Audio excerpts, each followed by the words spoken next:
സോയാബീനും പനീരും കൊണ്ടുള്ള ഒരു കറിയാണ് ഇന്ന് തയ്യാറാക്കുന്നത്. 2 മിനിറ്റ് സോയാബീൻ ചൂടുവെള്ളത്തിൽ ഇട്ടതിന് ശേഷം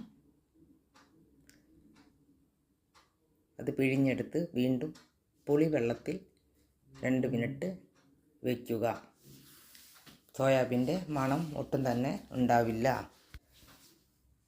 സവോളയും ഇഞ്ചി, പച്ചമുളക്, തക്കാളി എല്ലാം കൂടി അരിഞ്ഞെടുത്തത്, ആവശ്യത്തിന് മുളക് പൊടി, ഗരം മസാല, മഞ്ഞൾപ്പൊടി എല്ലാം കൂടി പിഴിഞ്ഞ് വെച്ചിരിക്കുന്ന സോയാബീനും കൂടി മിക്സാക്കി 5 മിനിറ്റ് നേരം റെസ്റ്റ് ചെയ്യാൻ വെക്കുക.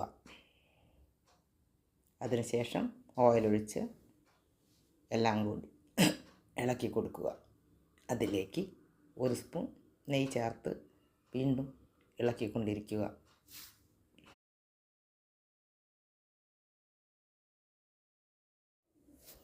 അതിലേക്ക് പനീർ ചേർത്ത് നല്ലവണ്ണം ഇളക്കി കൊടുക്കാം.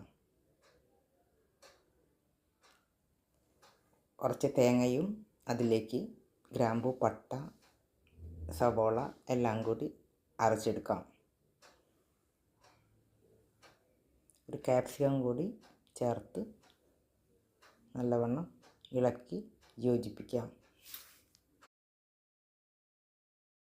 അരച്ച് വെച്ചിരിക്കുന്ന തേങ്ങ ഇതിലേക്ക് ചേർത്ത് നല്ലവണ്ണം ഇളക്കി കൊടുക്കാം.